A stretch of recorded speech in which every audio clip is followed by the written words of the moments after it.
Well, this is the motor assembly after we took off the true refrigerator off of here. So you could see where I cut.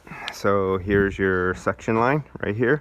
This went up to a T, and then 2/4 inch lines drop down into 1/3/8 inch line, and that's your return suction. And here's your liquid line, your discharge coming out through the filter. And then it went about 18 to 20 inches of copper and went up, and then it was squeezed into 2 small capillary tubes, and one went to the left side and one went to the right side of the refrigerator, and went up to 2 evaporators. And that's how that works. Very simple. Never did a refrigerator in my life, and super simple. I mean, this is like working on 1960s automobiles. I mean, even simpler. You have no thinking capacity at all. It has to be used how to work on one of these things. They're so simple. And that's about it. So I'm going to change the capacitor because it's 18 years old and there is corrosion. This is pretty well rusted here, and a lot of the epoxy is off. So I'm going to strip this and I'm going to re-epoxy this with the Modine, or which is best known as the one with the shark on it, whatever the hell it is, the blue one, but actually it's a Modine epoxy. So that'll get re-epoxied and sealed. And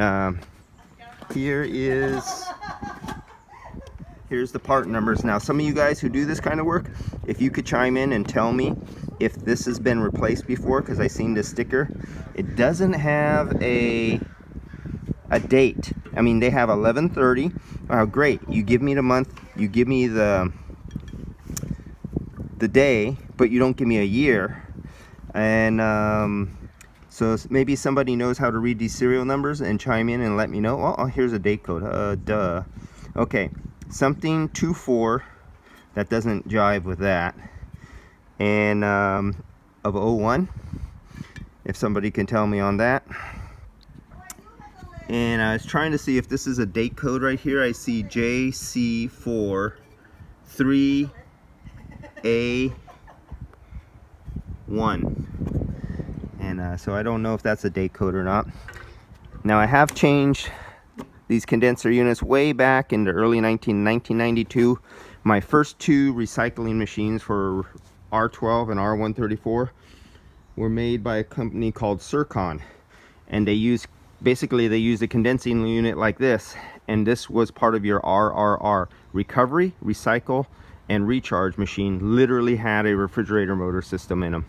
And my brothers burnt them out more than once each by leaving them on. They had no kind of safeties or controls. If you turned it on to recycle and you left, the motor would keep running until it burnt itself out. And I was a little pissed the first time. I was very pissed the second time. Then the next brother came and started working with us, and he did it. Yeah, I was a little bit more than pissed. Keep having to replace these things because they kept burning them out. And yeah, that's about it. So this is I would like to convert this over to propane, because the new Trues are propane.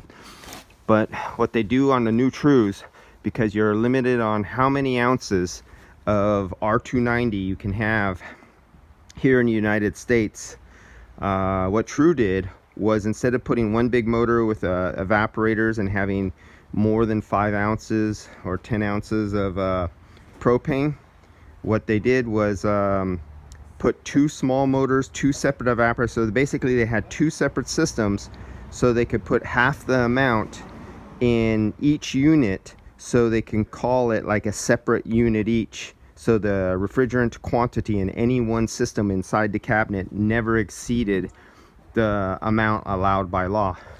And if this ever burns out and I already had a leaky evaporator, who knows, maybe I'll convert it over to R290.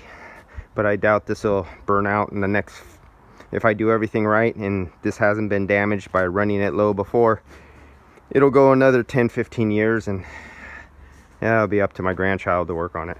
All right, see you guys.